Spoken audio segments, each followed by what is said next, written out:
The New York Jets have exceeded expectations, with them being in the hunt to make the playoffs for a majority of the season. People believe that they were still rebuilding this season and that they needed time to compete in the AFC.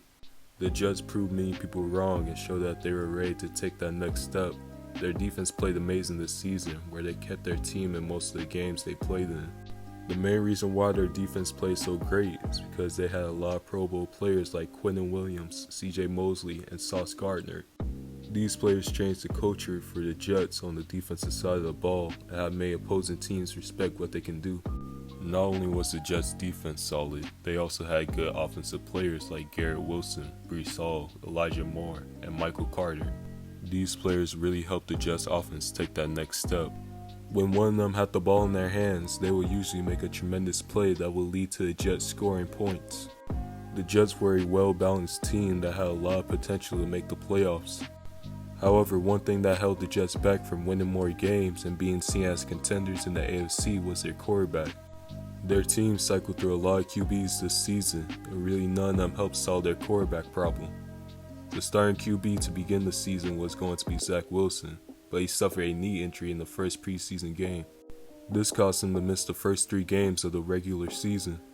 During those 3 games, they relied on Joe Flacco to be their starting quarterback, and he helped them win 1 game out of the 3. When Zach Wilson came back from injury in week 4, they won 4 games in a row and had a record of 5-2. Zach Wilson was looking like the Jets' franchise quarterback who would get them back into the playoffs this season. However, the game that made people lose confidence in Wilson being the Jets' quarterback is when they played the New England Patriots in Week 11. In the game against the Patriots, Zach Wilson completed only 9 passes and threw for 77 yards. This was a low-scoring game where the Jets lost by only 7 points and led to him being benched for the next game against the Chicago Bears in Week 12. The Jets started Mike White at QB and he played extremely well. White completed 22 of his 28 passes, threw for 315 yards, and threw 3 touchdowns. This led to the Jets starting Mike White in their next 2 games, where he played well enough for them to win, but they still lost both games. After their game against the Buffalo Bills in Week 14, Mike White injured his ribs, causing him to miss the next 2 games. This gave Zach Wilson another chance to prove why he should be their starting quarterback. Wilson had a good game against the Detroit Lions in Week 15, with him throwing for 317 yards and 2 touchdowns. However, in Week 16, where they faced the Jacksonville Jaguars, Wilson had a poor performance and he got benched in the middle of the game. After that game, Wilson didn't start for the remainder of the season. In the last 2 games of the season, the Jets started Mike White in Week 17 and Joe Flacco in Week 18 at quarterback. Both QBs played terrible in each game, and now the Jets are in a situation where they are trying to find a new quarterback.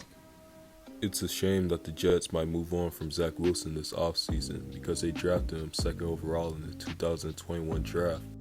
Wilson was only in his 2nd season in the league, so it's not like he doesn't have time to learn from his mistakes and become a better quarterback. Although I understand why the Jets are searching for another quarterback because it seems like when they draft a QB, it doesn't help them. In 2018, they drafted Sam Darnold 3rd overall, and it turns out he wasn't their solution to their quarterback problem. They ended up trading him to the Carolina Panthers in 2021, and now it looks like they might do the same thing with Zach Wilson. If they do go the route of getting a veteran quarterback in free agency, it might not work out, and they could be in a worse situation than they were already in. We've seen teams like the Denver Broncos, Indianapolis Colts, and Washington Commanders all trade for veteran quarterbacks in the offseason and not even make the playoffs.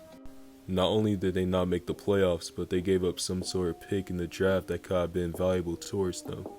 The teams that are seen as contenders in the league have a QB that they drafted, like the Kansas City Chiefs, Philadelphia Eagles, and Buffalo Bills.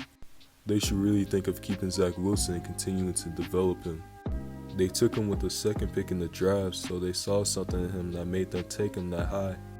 They could have had QBs like Trey Lance, Justin Fields, or Mac Jones, but they decided to select Zach Wilson and are suddenly willing to give up on him already.